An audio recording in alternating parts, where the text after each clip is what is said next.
Hello. I tried this just before and I was partway through and I got a phone call from a very good friend. So I had to take that up and here we go, take two. So what I just want to do is run through Cookidoo with you, all right, so that you you can understand it. If you're new to Thermomix and even if you're not new to Thermomix, and Cookidoo, you may find things that you didn't know. All right, so I'm going to share the screen. All right. And what I'm going to just tell you first is you have your profile up here. And the reason you want to go into your profile is you can personalize it. Oh, log in. Okay, so I've got my photo, my name. You can decide on what sort of cook you are.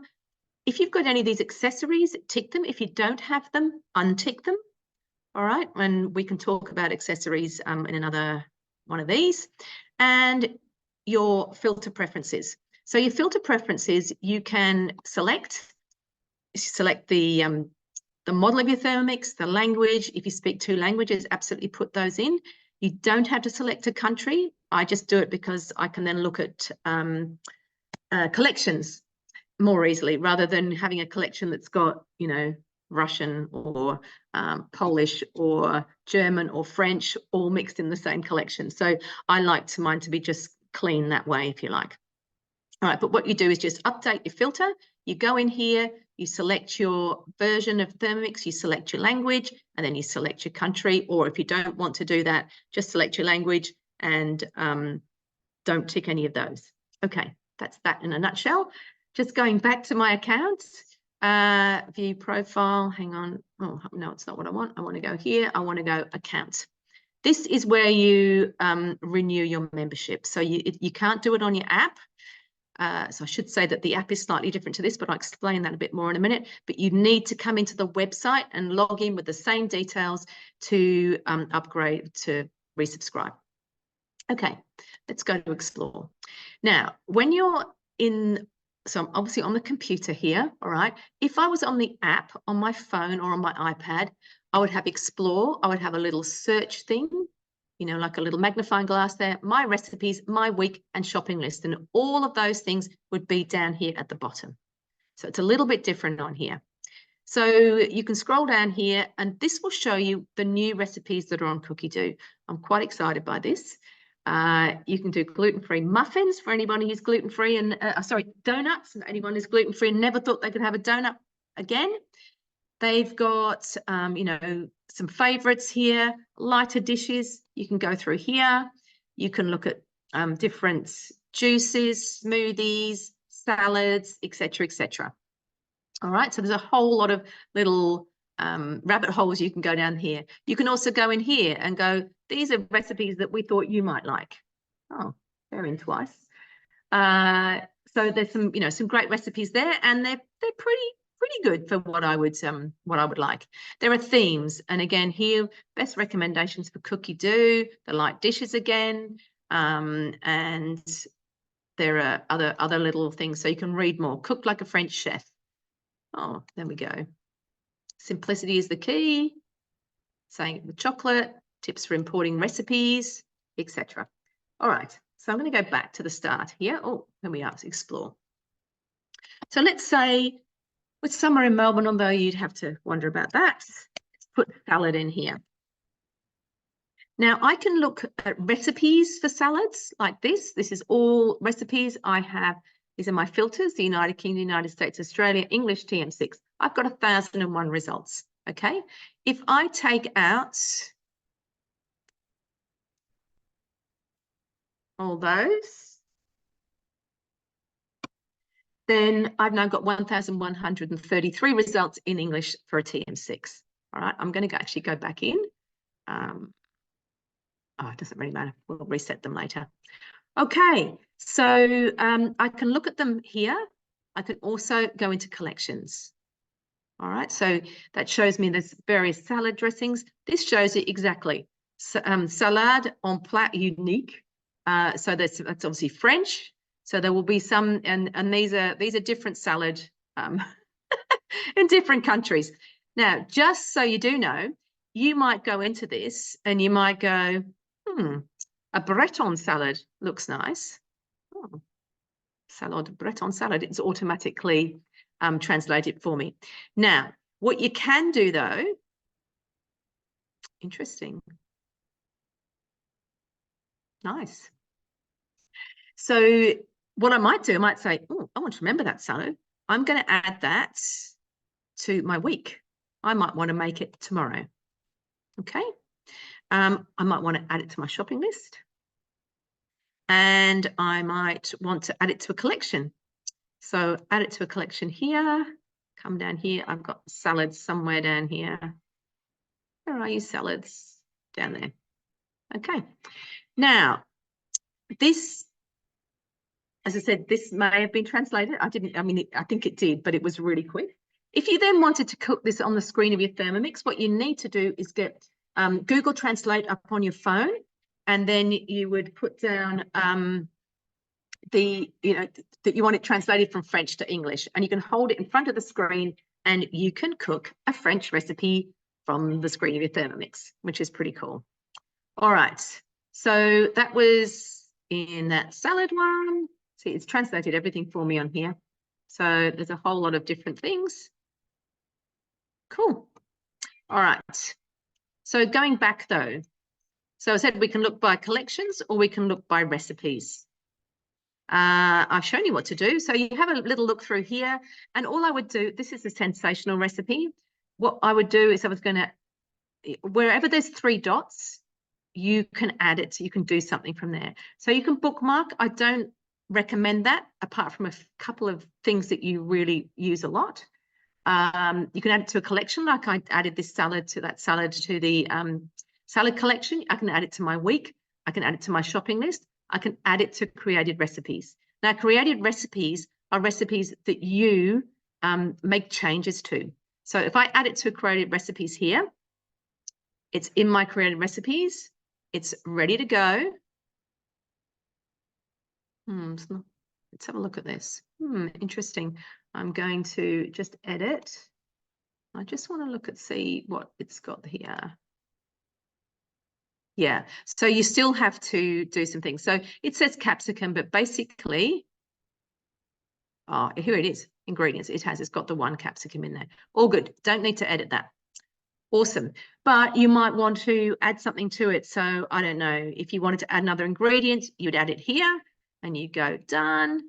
I'll just delete that one, delete ingredient, okay? And you might need to add it in here somewhere. But created recipes is a whole other story. So we might just leave that at the moment.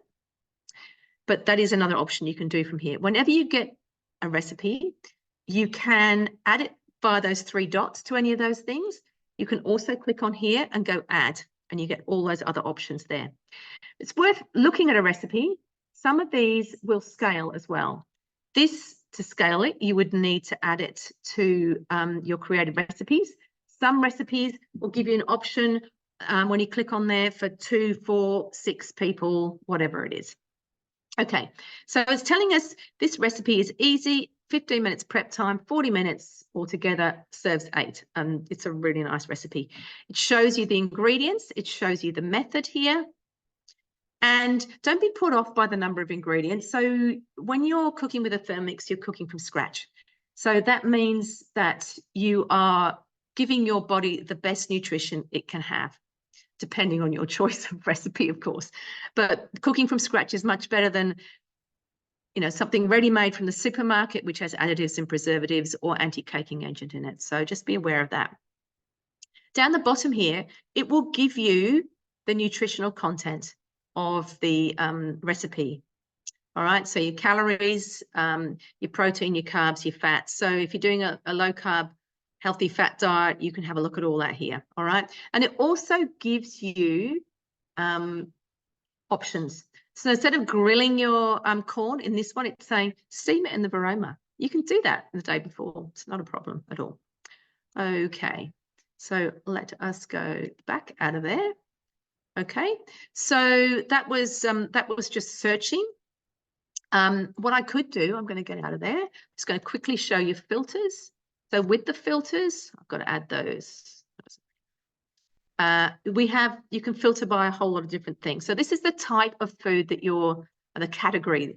So if we can have a look at a main dish fish, all right, that's showing us 572 results. Okay, I'll go in here. You can see it's up there, main dish fish. So that's showing us a whole lot of different results. I would go through that. I would make a fish collection of the recipes that I thought looked really good. So again, you would just click on here, you would add it to a collection, and then you create collection, a new collection, and you would call it fish. Okay. And then you go through the others and you go, actually, that looks really interesting. I'm going to add to collection. I'm going to add it to my, got too many collections in here, fish collection. Okay, so when you Thermomix, when you start with Cookidoo, there are no collections on there. You create your own collections. Okay, also in the filters, so we've got main dishes, fish. We can come down here. You might have something that you want to use up in your fridge. You might have garlic that's been sitting there a long time. So we put that in. So now we've got 326 results. That if there might be something that you don't want in there, onion, say. We've got 227 results. So if you FODMAP, you could absolutely do something like that, although you would also know probably the best way to substitute or what to leave out. And with your Thermomix, it's guided cooking, so you can adapt to each recipe. It's just, you know, giving you a good start. And absolutely, everything's triple tested by Thermomix, so it's that all the recipes are great. And if there's something you're not quite happy about, you just tweak it. Tags. So I can put in here, I want this to be gluten-free. Okay, I've now got 78 results. Difficulty, I don't worry too much about. Preparation time, I don't worry too much about, because you can always prep the night before, but I want it on the table in 30 minutes. All right. So here we go. I've got 19 results for a fish dinner on the table in 30 minutes. That is amazing. I've had that plenty of times. That's really nice. The mussels. So generally it's prawns, salmon, you know, mussels, that sort of thing in 30 minutes. That's a really nice dish too, the steamed salmon with broccoli pesto. All right. So that's just showing you a little bit about that. Let's go into my recipes. So my recipes, I've got bookmarks. I have 4 bookmarks. I've got a quick porridge, which I haven't made for a while. Immune boosting juice, which has kept me a COVID virgin, I'm sure. 5-seed bread, that's for my husband, and the jasmine rice. Now, this is a really good example of something that is worth remembering. So this uses the rice cooker mode in the TM6, and it's in the recipe. However, this is for 3 people, okay? 3 portions, make it your own. But what it actually does, down the bottom here, it tells you what you need to cook rice for more people. So all I would do is get my scales up on my TM6. I would weigh in the rice, I would weigh in the water, add the oil and salt, stir, and then go to rice cooker mode and go start. And it will know how long it needs to cook it for. All right, so that's my bookmarks. So you don't want too many, otherwise you've got to search through. My creative recipes, these are the ones that, there we go, put that one in. I actually don't need it in there. I'm going to delete that. But I just adapted that one. I thought that looked pretty good. Fat burning elixir, dog biscuits, tahini dressing, a whole lot of things, cannelé, some beautiful, beautiful recipes in there. All right. Then also under my recipes, you've got saved. So these are saved collections. And when you first have a Thermomix, it will come with your basic cookbook already saved in there, the white basic cookbook, which is there.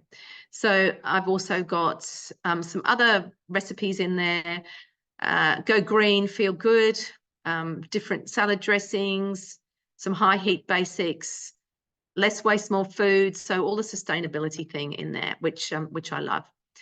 Then we also have created recipes, and these are the ones. So I made that fish collection before.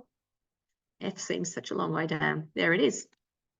Okay, and this will also be on my Thermomix as well. I'll be able to find this fish collection on my Thermomix. All right, then from there we move on to my week. So I put that Breton salad in there. This is what we're having for dinner tonight. I've got some ready cooked prawns left over from Christmas in the fridge, and I just put in cooked prawns and it came up with this. I'm not using the fettuccine. I'm actually going to use rice noodles because I'm eating gluten-free, but I'm going to make the sauce and cook the noodles, and there we go, dinner. I've added that to my shopping list as well. Other things I've got in for this week, I'm going to remove that one because I don't want it. I've got these in here: warm sweet potato and chickpea salad, sweet potato caramel mud cake, the quick gyros with tzatziki, those chicken katsu sandwich sushi. I think they sound really good. And I'm forward planning here. Oh, I actually want to make that on the weekend. Move to another day. I'm going to do that on Sunday as well. We've got people coming for dinner. Awesome. All right. And then here is my shopping list. All right. So I can go on here. I can show ingredients. This has come up in French. Okay. So that was that recipe that translated itself. So I know that's actually prawns. That's water. Actually not going to make this recipe, so I can get rid of these. Artichoke hearts. I think that's probably olive oil. Oh, no, that's some sort of oil. Some sort of oil. Not sure what that is. Oh, tuna. Tuna. Salt, pepper, salt, cider vinegar. Shallots, cauliflower. Oh, I don't know what that is. I don't know what that is. That's potato. All right. So I think I probably got rid of most of those things that I didn't need anyway. And that's my shopping list left. So I can add things in. I've added in a couple of things there. And 3 dots always means you can do something. All right. I can share that. I can send that as an email from here. From my phone, I can absolutely share that as a text message to somebody. I can also print it. I can clear my recipes, but I haven't done my shopping yet, so I'm not going to do that. I'm going to stop sharing and just quickly get up the app on my phone. Okay. Oops, I should show you the app first. So that's my Cookidoo app. All right. Now, if I go into my, so just hit the front. Now, can you see down the bottom? We've got all those things there. This is the explore page we were started off on the website. That is, you click onto there and you can start exploring a little bit more easily. That's my recipes. That's my week. That's my shopping list. Okay. So I'll just click on the shopping list. On the shopping list, up here, I have 3 dots. Click on my 3 dots. I can share. So that would be going as a text message. I can order the ingredients. And when I order the ingredients, that goes to Woolworths online, and you can do click and collect or delivery or whatever. What I love about this is, though, I don't need to do that. I've just got this, and I just click things off as I go through my shopping list and just click them off. All right. So that's a bit of a reasonably comprehensive rundown of Cookidoo. If you have any questions, of course, please let me know. More than happy to help at any point in time. Anyway, but I hope that was that's helpful, and it should be enough to well and truly get you going with Cookidoo.